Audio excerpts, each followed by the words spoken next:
Regardless of how many players are in camp, 112 or whatever the number is, Zach Harrison's going to be not necessarily the guy that's going to get lost in the shuffle.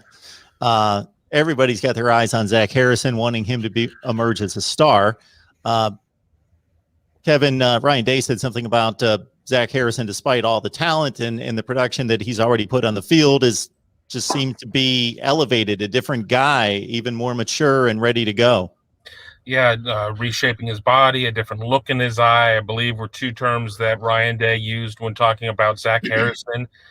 And, this is going to be the year to bring it for certain. I mean, you still have, Tyreek Smith and you're bringing in Jack Sawyer or whatever, but, this is going to be the year, especially when you don't have your top four linebackers behind you to necessarily be that next level. I mean, then that's not to say that Ohio State isn't going to have a talented roster of guys, but when you lose your three starters and your fourth guy in Justin Hilliard, and at least three of those guys will probably hear their name called on over the 7 rounds of the NFL draft. It's going to be imperative for the Buckeyes to have some of these guys that have kind of been on the cusp really get there. And I know that everybody on Twitter kind of blew up when Ryan Day was talking about Zach Harrison, because he came in with one of the highest pedigrees. I mean, a top 10 guy probably on all of the services or whatnot, and just hasn't quite been there yet. So, and is what Ryan Day's saying maybe just a way to encourage Zach Harrison? Sure. I mean, when under Urban Meyer, we certainly had heard times where Urban would talk up a guy to boost him, would maybe talk down a guy to boost him. We don't know what Ryan Day's methodology is right there, but from people that I've talked to, they've been very bullish on Zach Harrison this year. I always find it interesting when a coach is asked, "Hey, just give us a name. Who's standing out? Who's already looking good? Who's doing this? Who's doing that?" And coaches are like, "Yeah, I don't really want to do that," and then they give you a name, and that's today it was Zach Harrison. I think that may have been the only name Ryan Day gave us out of the blue, and to me that always speaks volumes, because they're always concerned about I don't want to forget anybody, or I don't and yet they still do want you mention how well this person is performing, and calling him that he's leading a unit now that has 3 guys who are a year older than him, and Tyreek Smith, Tyler Friday, and Javonte Jean-Baptiste. Those are all fourth year guys, and Zach Harrison being the junior in there, and already being one of the leaders.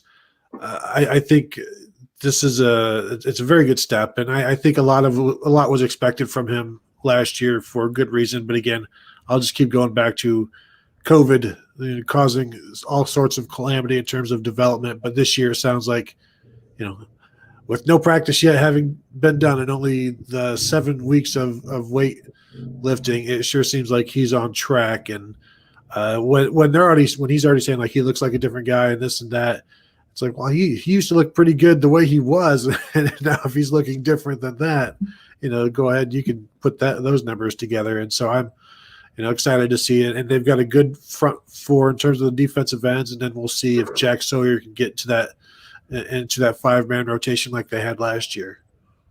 Yeah, I'm excited about Zach Harrison. That's good news. People expected him to step up and be the next Chase Young this past year. That didn't quite happen, but he still had a pretty good year by anybody's estimation. It was great to see Tyreek Smith come on at the end of the year. Javonte Jean-Baptiste could be a guy as well, Tyler Friday. So they've got some bodies, they've got some names there. And as you said, Jack Sawyer is a guy, a true freshman coming in. Didn't play last fall because he was kind of hoping maybe he would get to play in spring football for the Buckeyes if there was going to be a season. That was the initial thought on why he pulled out of Pickerington North football there in August. But that didn't work out, obviously. So,